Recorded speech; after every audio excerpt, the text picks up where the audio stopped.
As soon as Udoka and Ebube saw her, it was as if a dark force overshadowed them. Their demeanor changed abruptly, and they began to shout at her, calling her all sorts of names, even accusing her of being a witch.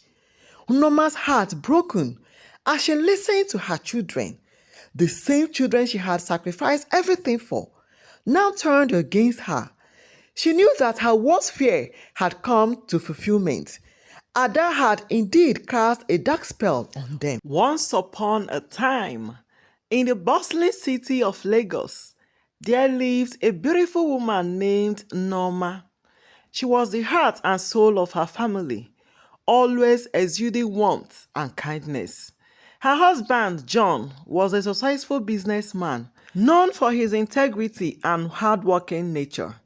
Together, they had two wonderful children, Udoka, a bright and curious boy, and Ebube, a lively and imaginative girl. Their home was filled with laughter, love, and the joy of simple pleasures. John and Nneoma's love story was one for the books.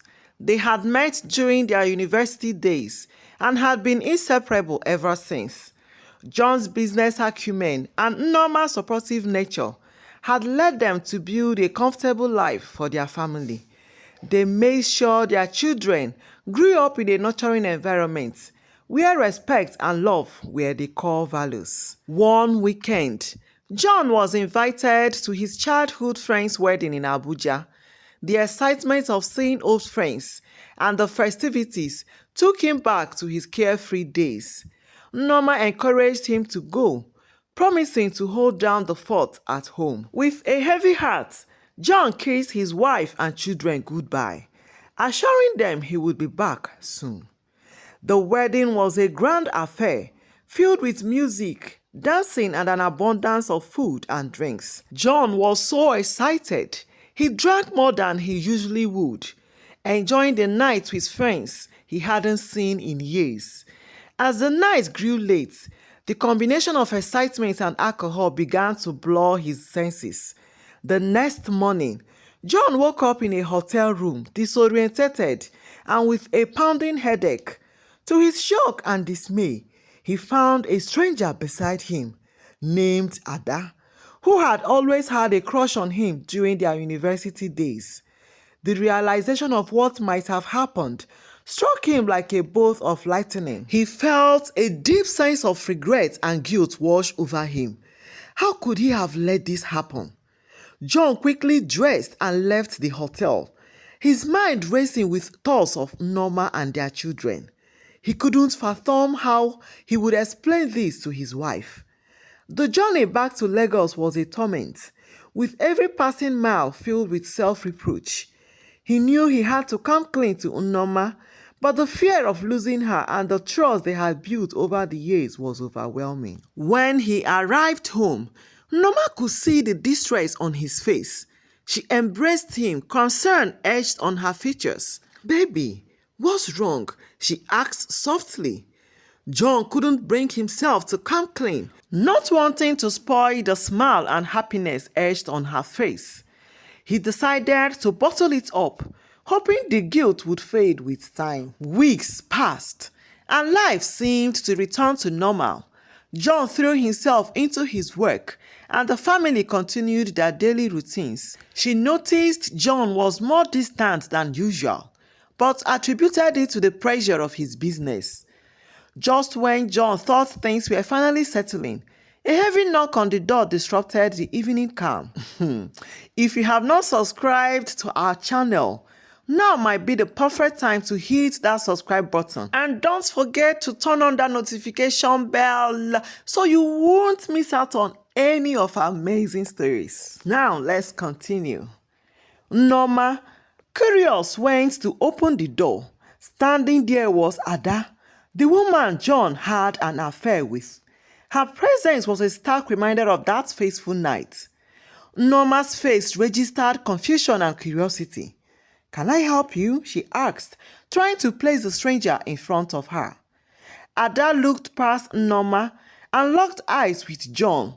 His heart sank and his face turned pale.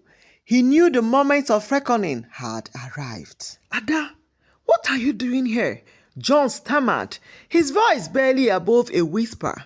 Nneoma turned to John, her confusion turning to suspicion. John, who is this? Ada, sensing the tension, spoke up. I'm sorry to show up like this, but I needed to talk to you, John. It's about what happened in Abuja. The room felt silent. Nneoma's eyes widened as she processed Ada's words. She turned to John, her expression demanding an explanation. With a heavy heart, John realized he couldn't keep the truth from Nneoma any longer. Taking a deep breath, he confessed everything. He spoke of the wedding, the night of drinking and waking up to find Ada beside him. As he spoke, tears of remorse flowed freely. Nneoma listened, her emotion a storm of anger, betrayal and hurt. Oh, anyways, I'm not just here to talk, Ada declared.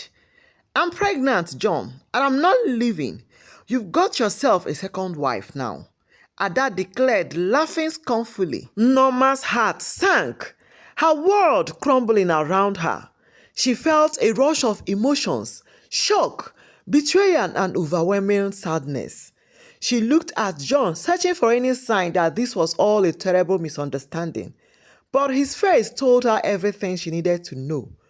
John, stricken with guilt and despair, tried to speak. Ada, please, this isn't the way to handle this. Ada, who had prepared both physically and spiritually, walked confidently towards John with a devilish smile. As she rubbed his hand, John felt an overpowering force take control of his body. His demeanor changed instantly, and he smiled at Ada, leaving Nneoma stunned. Nneoma, still processing the shocking news, was about to ask John what was happening when he suddenly shouted at her, his voice booming through the room. Shut up, Nneoma. Ada had always been my sweetheart, and now that she's pregnant, she's not going anywhere. Nneoma's mouth hung open in disbelief. This was not the John she knew, the loving husband and devoted father. She could hardly recognize the man standing before her. John turned to Ada with a look of admiration and affection that he had once reserved only for Nneoma. Ada, you belong here with me, he said, his tone now soft and loving. Nneoma's heart shattered. She could see that something sinister had taken hold of her husband. With tears streaming down her face, she mustered all her strength. John, please. This isn't you. Fight it, whatever it is. Ada's smile widened as she watched Nneoma's distress. It's no use, Nneoma. John belongs to me now. You should just accept it. Nneoma, overwhelmed by the event, rushed to her room to cry her heart out. She felt utterly betrayed and broken. Towards evening, when she finally emerged from her room, hoping to find some atom of normalcy, she was met with a sight that shattered her completely. John was eating, and Ada was sitting beside him, rubbing his head romantically. The sight was too much for Nneoma to bear. In a surge of desperation and anger, she rushed forward to drag Ada away from her husband. But before she could reach Ada, John stood up abruptly, blocking her path. His eyes, once filled with love, now glinted with a cold, unfamiliar hardness. Get out, Nneoma, he thundered, his voice filled with anger. You and the kids are no longer welcome here. This is Ada's home now. Nneoma stared at him in disbelief, her heart breaking anew. John, please, this is our home. We are your family. John's expression remained unmoved. Not anymore. Leave now or I will throw you out myself. With tears streaming down her face, Nneoma realized she had no choice. She gathered Udoka and Ebube, who were frightened and confused, and threw them outside. The weight of their father's betrayal was heavy on their young hearts. Standing outside the house that had once been a heaven of love and happiness, Nneoma felt utterly lost. She had nowhere to go, but she knew she had to be strong for her children. Taking a deep breath, she led them to a nearby friend's house, seeking temporary shelter. Her friend Amaka welcomed them with open arms, offering a shoulder to cry on and a place to stay. Nneoma explained everything that had happened, and Amaka listened with a mixture of shock and sympathy. "We will figure this out, Nneoma," Amaka said, holding her friend's hand. "You are not alone in this." Nneoma prayed fervently for John's deliverance from whatever dark forces had taken hold of him, hoping on God for a miracle. She worked tirelessly to provide for her children, determined to ensure that Udoka and Ebube had a bright future. She secured a job at a private primary school. Her dedication and hard work quickly earned her the respect of her colleagues and students. Every day, after her school hours, Nneoma would set up a small stall in front of the house where she and her children had rented. She sold oranges and other fruits, doing her best to make ends meet. Despite the long hours and the physical toll, she never complained. Her children were her top priority, and she was committed to giving them the best life possible. There were times when the money she had was barely enough to cover their basic needs. On those days, Nneoma would go without food so that her children could eat. She was often tired and hungry, but her determination never wavered. She refused to let their circumstances break her spirit. Udoka and Ebube saw the sacrifices their mother made and admired her strength. They worked hard in school, inspired by her dedication.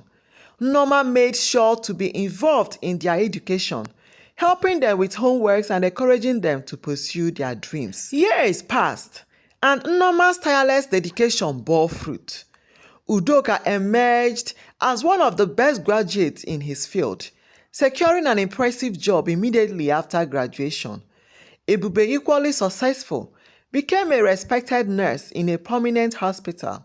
They lived happily, their success a testament to Nneoma's unwavering love and sacrifice. Despite their achievements and the joy that filled their lives, an old wound remained unhealed. One evening, during a family dinner, Udoka and Ebube shared their desire to visit their father, John. They wanted to show him that they had thrived despite the challenges and prove that they had not been broken by his abandonment. Nneoma's heart tightened at their words. She had done her best to shield them from the pain and darkness of their past, particularly the influence of Ada, who she knew to be diabolical. She tried to dissuade them. "My dear children, there is no point in reopening old wounds. We are happy now. Let us leave the past behind and live our lives without looking back." But Udoka and Ebube were resolute. "Mama, we understand your concerns, but we need to do this for ourselves. We need to face him and let him know that we survived and thrived." Nneoma sighed deeply, her eyes brimming with tears. "I worry about what Ada might do. She's a dangerous woman. Please, think carefully about this. There is no point proving anything to anybody." Ebube took her mother's hand. "Mama, we are not children anymore. We can handle ourselves. This is something we need to do for closure. We promise to be careful."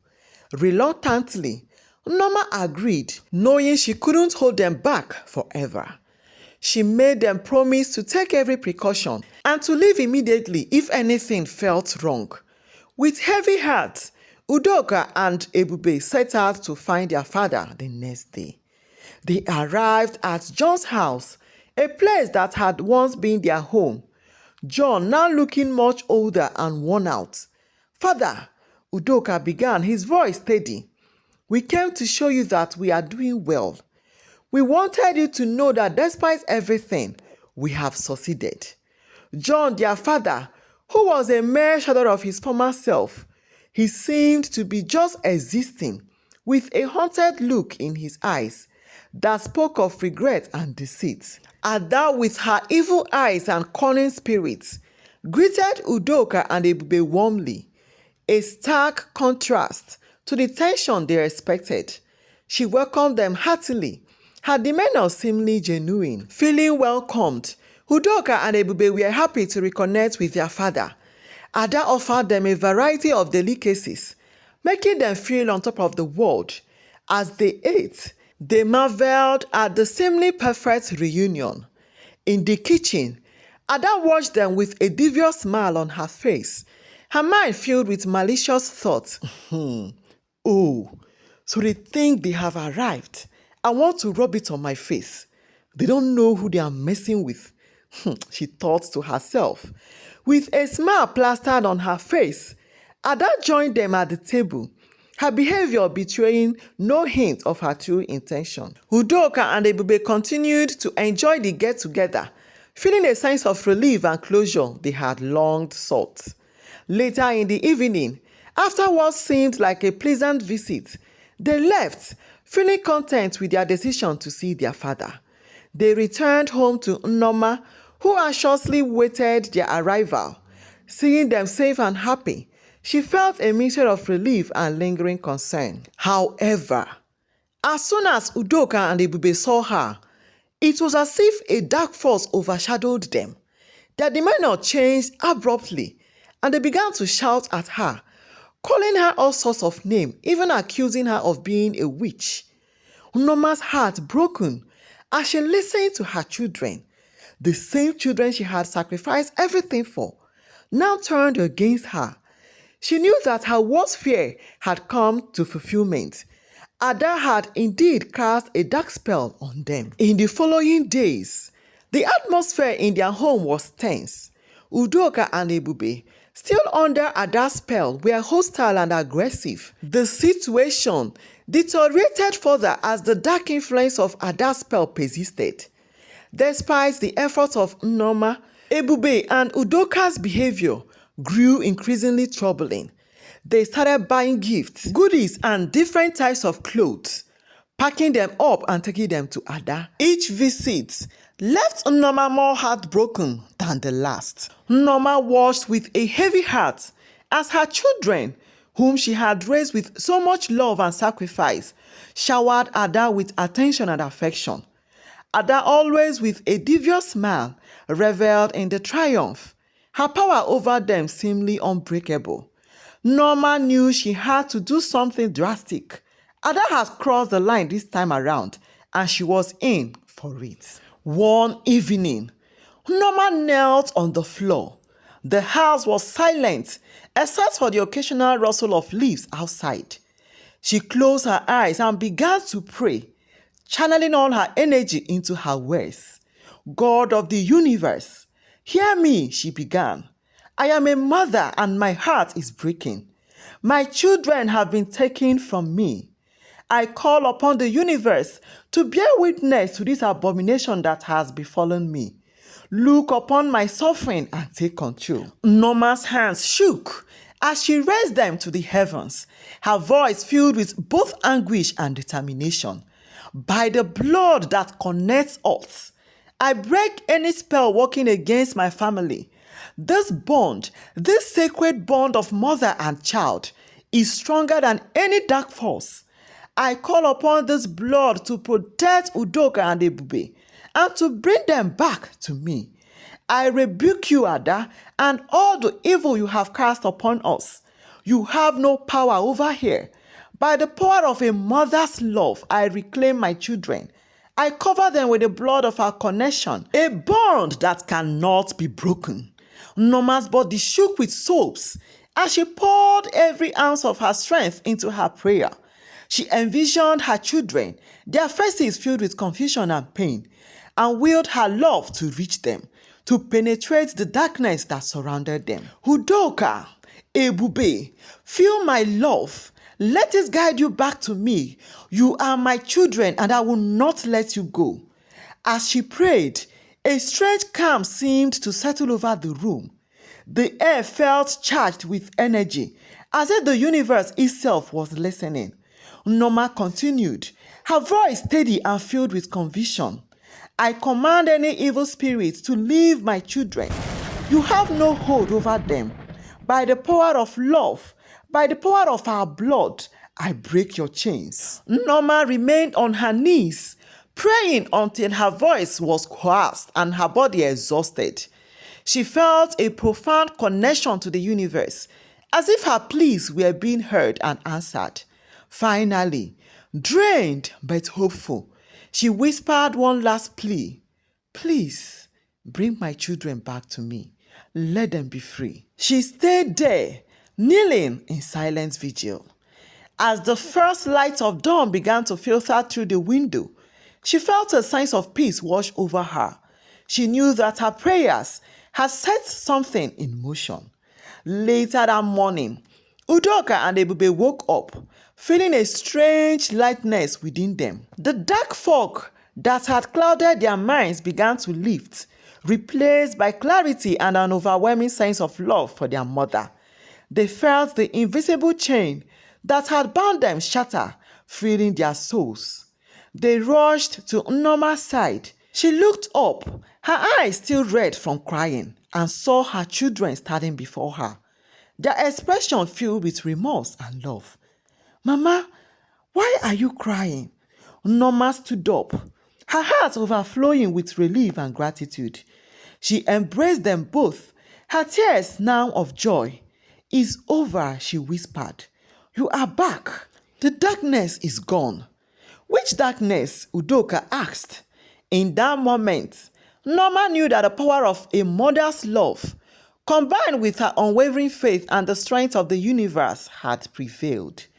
Her family was whole again, and nothing could ever break their bond. Hours later, a knock was heard on the door. Nneoma, Udoka, and Ebube exchanged puzzled glances before Udoka went to open it. To their surprise, it was John, their father.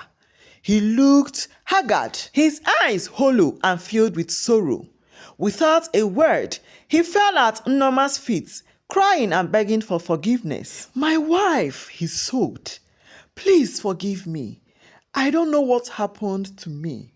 Nneoma listened, her heart heavy. She could see the genuine pain and regret in John's eyes. Ada, she used dark forces, he continued, his voice shaking.